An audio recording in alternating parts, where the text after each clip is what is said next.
30% discount at Stone Stopper by Moonstone TM. Find us at moonstonenutrition.com. Here Radio. Stone Stopper by Moonstone TM is a doctor-developed, science-backed kidney health solution with 30 MEq of alkali citrate to prevent kidney stones. Available in powders and capsules. Enjoy an exclusive discount with my promo code moonstonenutrition.com. Here Radio to get 30% discount. Other shows we have for you to enjoy at myclassicradio.net. The Avengers was most certainly not a household name in South Africa prior to the radio series. With no national television service until 1976, the mechanism simply was not present in the country to show television programs to mass audiences. While many other countries reveled in the filmed adventures of John Steed and company, South Africa was not equipped to join in the fun. The series took Britain by storm and made a major impression in the American markets, being that greatest of rarities, a British series given a network transmission slot. However, as a film series, rather than a videotaped one, The Avengers was able to gain a modicum of exposure in South Africa through film rentals. Come and listen at myclassicradio.net.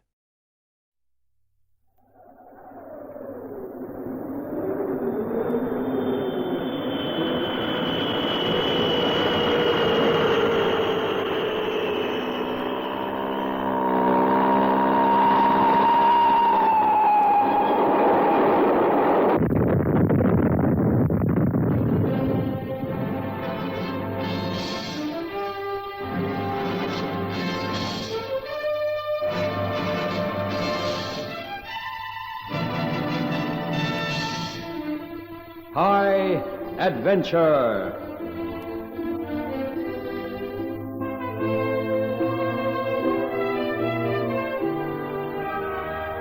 In tonight's story we present Desert Marriage.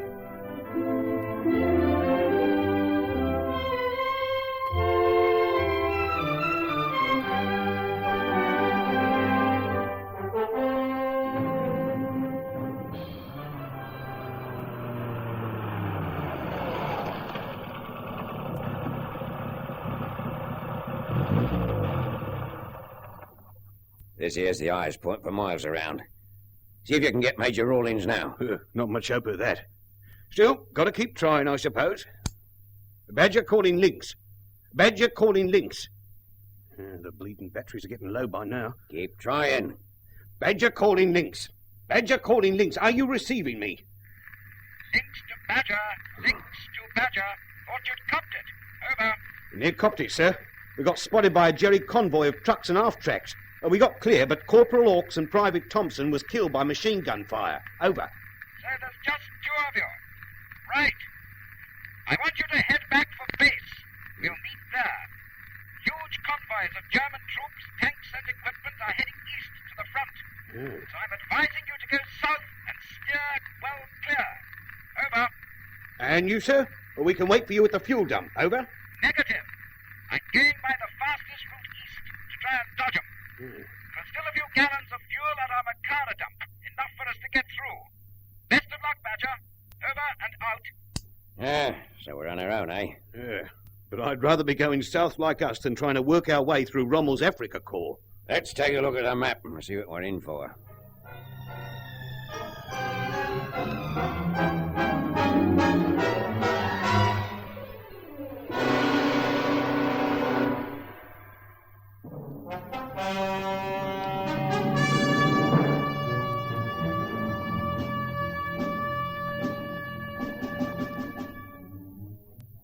This here's really the story of Spike Tyler, who was one of the toughest men I ever knew. I'd seen him fight off a German patrol single-handed, armed only with a Bren gun. I'd seen him lead a group of volunteers to rescue a batch of prisoners, and in doing so, put to flight an entire brigade of Italian troops. Oh, I could describe a dozen more such incidents to illustrate Tyler's courage. What happened to us in the North African desert that September of 1942 reduced this brave young man to an half-crazed, whimpering lump of flesh and bones. We were part of the long-range desert group, and our job was to patrol hundreds of miles behind the enemy lines to spy on their troop movements, often aided by nomadic Berber tribesmen. Now we were on our own. Just Spike Tyler and me. There's 700 miles of desert between us and our base. Looks a long way on the map, Sergeant. Yeah, depends on the route. 700, give or take 10 this way, and 900 plus this way. A convoy that shot us up heading southwest. So if we take the shortest route, we'll bump into them again. Yeah, that's just what I was thinking. Yep, I think the longer route the best. See? There's a dump here, Yeah. and another one here. Uh-huh. So there'll be no shortage of petrol and food. And bleeding sand. Oh, crikey. I could use a couple of weeks leave in Cairo. Cold baths, dancing girls, cold beer, more dancing girls. Hey, that's enough. Now start the engine. I wonder if Major Rawlings will make it. If his luck, he can't miss. Anyway, all I'm worried about is will we make it? Yeah, with your luck, we can't miss either. We drove south for a day and a half, seeing nothing but sand and the bare rocky outcrop. We refueled and restocked at the first dump and then headed due east. In the early evening, we drove between two rocky hills, low ones, not more than 100 feet high. We'll rest for the night on the other side of those hills. Are there any oases marked on the map round about here? Nope, not a thing. Even the contours aren't marked for this far south. So even these hills ain't there? Nope, just a blank space. Oh, bloody marvellous, isn't it? Nobody in their right mind would fight a war this far south. That's why the ordnance boys haven't bothered. Yeah, well, nobody in his right mind fights anywhere, if you ask me. Give the bleeding politicians a catapult each and stick 'em in Wembley Stadium and let 'em fight it out for themselves. That's what I say. Funny talk from a man who's earned himself 2 medals. Well, if you've got to fight, you've got to fight and make the best of it, I suppose. You don't have to like it, though. Yeah, what are you doing, Sarge? Just keep driving straight. I'm going to man the Bren. I saw some movement up on our right. Oh, there won't be no Jerry's down there. I don't imagine it, if that's what you're thinking. Or maybe it's a bunch of wandering wogs. All right, them's wogs all right, and I'm friendly ones. I can't see the blighters, but just keep on driving. There's a few on the other side as well. It's like shooting at shadows. What's wrong, Sarge? Must have hit the engine. Okay, over the side and take it from there. Hello? What now? Yeah, they know they've got us in a trap, so why waste their ammunition? Hang on. I'm going to jump into the back and give 'em a bit more hell with the Bren. No, stay put and let's see what happens. I'll tell you what happens. They cut our bleeding throats and leave us for the ruddy vultures. That's what happens. Why should they? Most of these nomad groups know us as friends. Yeah, well, maybe the news hasn't spread this far south. Now, don't risk both our necks unnecessarily. Just wait and see. Okay, it's your neck too. Yeah, got a fag on you. Mine's all gone. Yeah, here you are. Tar.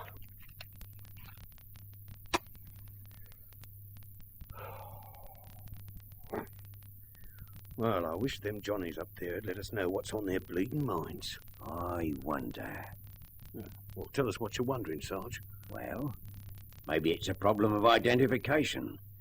I think we should put that Union Jack of ours on the radio aerial. Yeah, and that might bring more bullets our way. Nope, I don't think so. Let's try it. I'll stick it up, but I'll bet these blighters don't even know what it means. Big white king from across murky waters with more warriors than sand in desert brings your greetings and beads. Play music and bring forth your maidens. Cut that cackle, Spike. It's not funny at a time like this.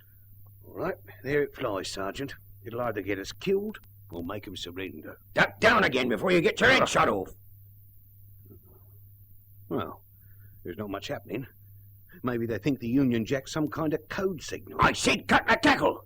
You're getting on my nerves. Hello! Here you are. Do you hear that? Yeah. First they shoot at us, then they wish us merry hello. Always knew these wogs had funny customs. Hello! Identify yourself. Soldiers! English! Put down your weapons and walk into the open where I can see. Yeah, well, that's it, Sarge. We walk out and we get a bullet in the nut. Nope. He's just being careful. Come on. There's nothing to lose. Only me future, that's all. Well, I walked out into the open and Spike Tyler followed, grumbling behind me. For a full minute, nothing happened, apart from seeing a number of shadowy figures quickly passing across the top of the hills on the other side. Then we saw a tall man in a flowing white robe and a burnoose walking towards us. He stopped a few feet away and eyed us. So, you are English. Yeah, we're driving east to rejoin our forces. English, eh? You know London? I should too. I was born there. Then you can tell me the name of what do you call it? Yes, a monument outside Hyde Park entrance. Well, it's got more than one entrance, you know. The one where people stand on boxes and talk to others. Ah, you mean Speaker's Corner? Let's see, a monument, eh? You must mean the Marble Arch. Very good. It is a Marble Arch. You see, I have been to London. Crikey. The blighter is being careful, ain't he? Shut up. And you, the short one. You tell me 2 roads that lead to your Trafalgar Square. Well, that ain't easy. You see, there's quite a few. You will answer the question. I am waiting. If you are really English, you will know. Well, there's the Strand. Yes, that's one. Another one? Well, there's the Mall. Ah, very good. Yes, I think you are really Englishman. Oh, so it's okay if we go on, eh? I insist on offering you my hospitality for a while. My encampment is not far from here. Thank you. We accept. Our vehicle's damaged and it will need repair. I will have some of my men bring it to the camp. Please, follow me. I trust you can both ride camels? Oh, no. Do we have to? I mean, I might be able to fix up the Jeep in a tick. Just do as he says, Spike. I'm told these people get offended if you refuse their hospitality. Oh. We need to keep them friendly. Now, don't worry. He obviously likes us, and it'll be a pleasant break for a few days.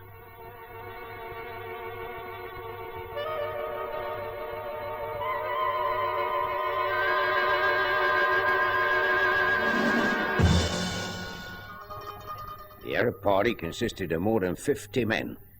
We were mounted on camels, and it was almost dark when we arrived at their camp, which was beside a real storybook type of oasis lined with date palms. Their leader, Sheikh Al-Karim, showed us to a fair-sized tent and assured us we would be given every comfort. A woman came and attended to our needs and then led us to the Sheikh's tent where we were to join him for the evening meal. I enjoyed it. A big improvement on eating hard rations and sleeping on the sand like we've been doing for the past 8 weeks. After the meal, I returned to our tent, but Spike insisted on taking a stroll round the encampment. Oh, sorry, I didn't see you standing there. It is all right. I can see the water on your face. Lapping it up like a puppy dog, was you? It is cooler and sweeter to drink directly from the pool. At that moment, a cloud passed from the moon's face, and for the first time Spike could see the girl's features clearly. His mouth went dry and his fingers clenched at the sight of her. It was the most beautiful face he had ever seen.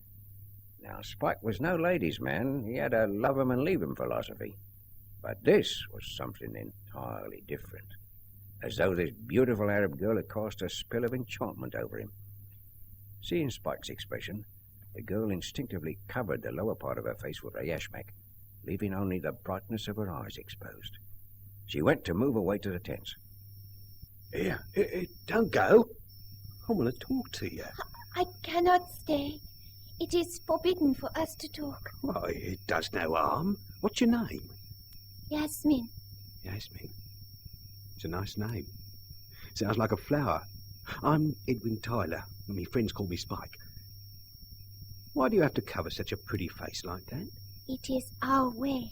Where'd you learn to speak such good English out here in the desert? My father was educated in your country. Ah, and you learned it from him, I see. The tall bloke, the sheik, is he your old man? Yes, Sheikh Al-Karim. I must go now. Here, we hang must on not a be tick. seen alone together. Listen, can't we go somewhere alone? You know, just for a chat. Talk about each other. It would cause trouble.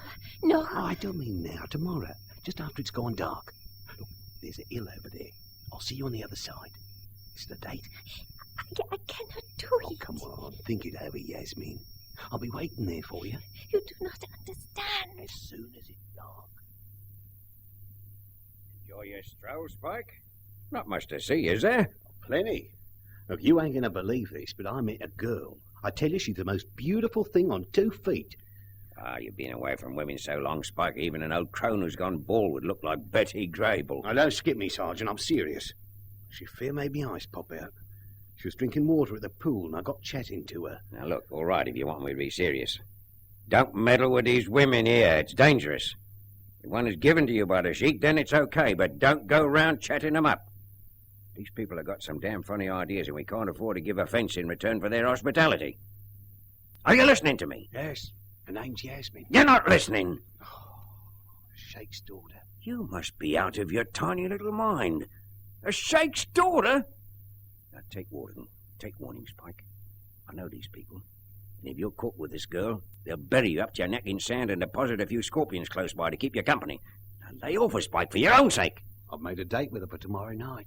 Oh, no, the sun's gone to your head, it has. The finest specimen of female beauty I've ever seen. You're not to see her, and that's an order. I don't take orders when I'm on holiday. Don't you realise it's my life you're putting at risk as well? Just for a piece of skirt. Look, you call her that once more and I'll thump you, Sarge. And I mean it. I'm meeting her tomorrow night, and nothing's going to stop me, see? Trying to reason with Spike Tyler was like trying to reason with a drunk. All I could do was hope it all turned out for the best. If the Jeep was not too badly damaged, there was the possibility we could get away in a day or two without any harm being done. But that hope was dashed when we examined the vehicle next morning. The fuel pump was shattered and the block cracked. It is most unfortunate, I know. Yeah, it's going to be a long walk, unless we can... Unless I can provide you with camel transport? Oh, but no. I doubt if you would survive such a long journey. Oh, we can't stay here forever, you know. I'm grateful for your kindness, I but have we a must... better suggestion. Write a message to your superiors, and I will send it with 2 of my men to deliver it. And they will send transport for you. But that might take ages. 2, perhaps 3 weeks. Write the message now, and my men can leave almost immediately. It's so quiet out here in the desert. All I can see is your dark eyes. They're smiling. You happy? Yes, But a little bit frightened at what we're doing, eh? that is true. We've been meeting here for a week now. You still wear that yashmak thing? It is proper for me to do so.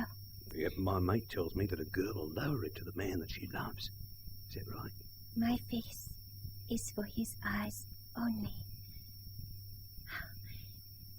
There.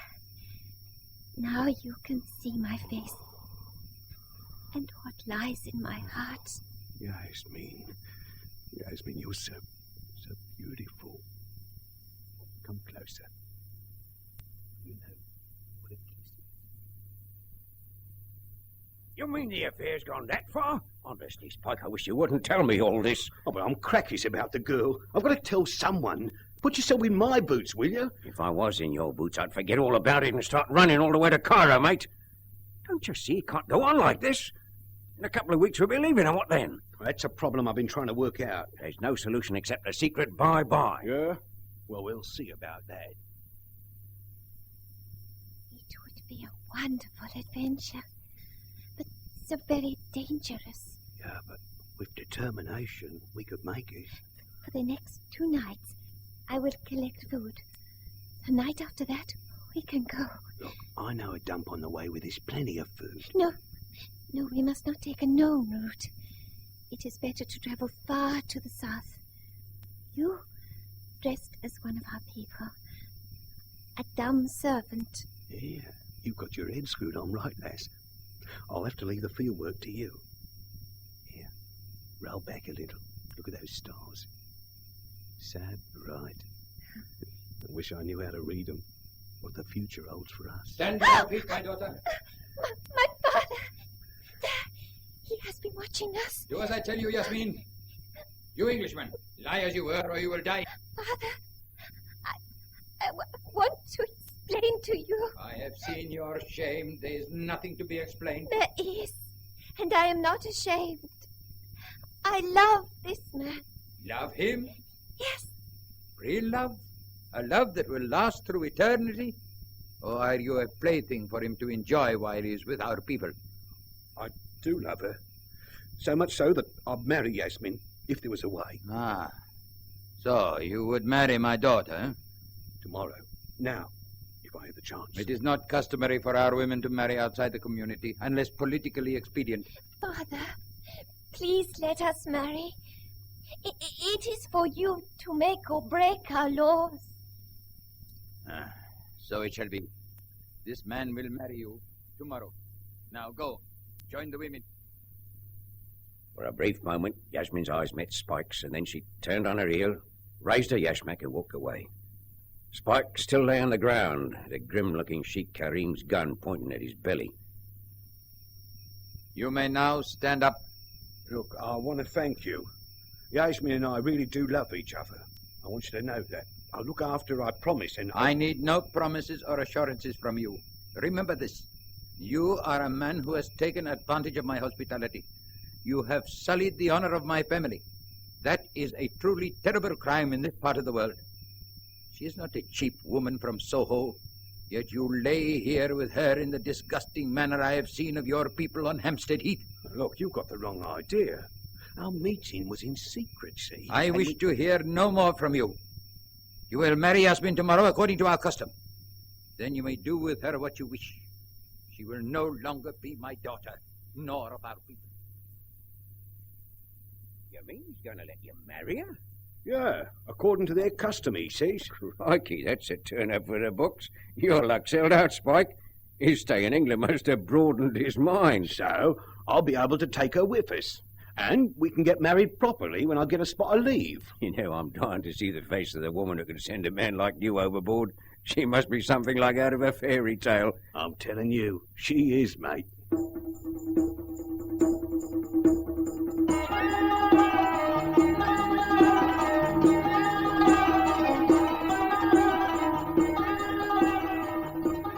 During the next morning, I found out from one of our hosts something of the ceremony. It's customary for the bride and groom not to see each other until after the wedding, when he will be led to her. Towards midday, a large shelter was erected and a feast laid out. Spike and I were dressed as smartly as possible. A black-robed, holy man came with several attendants and anointed Spike, and this was followed by a simple ceremony. Neither of us understood a word of what was being said. And then came the feast. The tension of the preceding hours faded as we watched the singing and dancing. Sheikh Karim was pleasant but rather formal in his manner.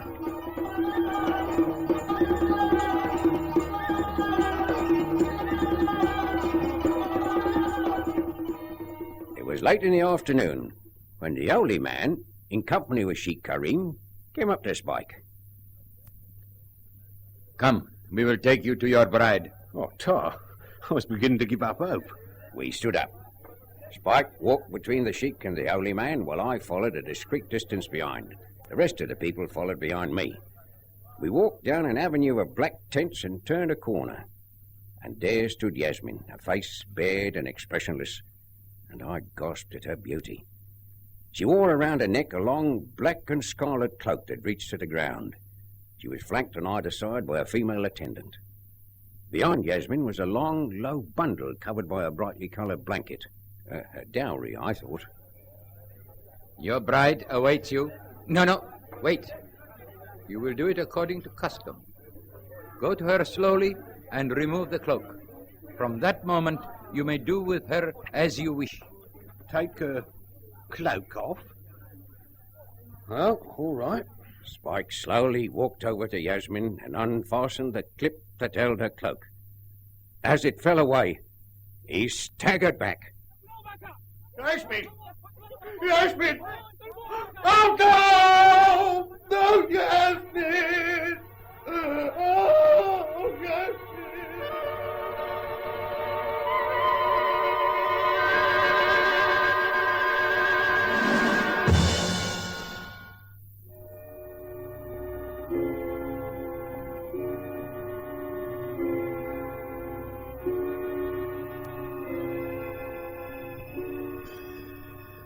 It was a sight so terrible I shall never forget it. A sight that reduced Spike Tyler from a courageous soldier to a gibbering idiot.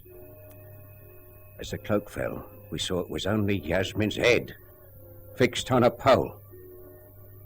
Spike fell back to his knees, sobbing with horror and grief. One of the female attendants went to the bundle and whisked off the blanket, revealing the rest to the girl's body. A moment later, only Spike and me were left alone, standing there. What could I do? What could I say to him? I struggled with him to our tent and forced him to lie down. He gibbered and wept like a man demented. In fact, that was what he was. His mental balance had been destroyed. A week later, an 8th Army motorized patrol came and picked us up, took us to safety behind our own lines. Although Sheikh Karim's hospitality continued until that day, he never spoke to us again.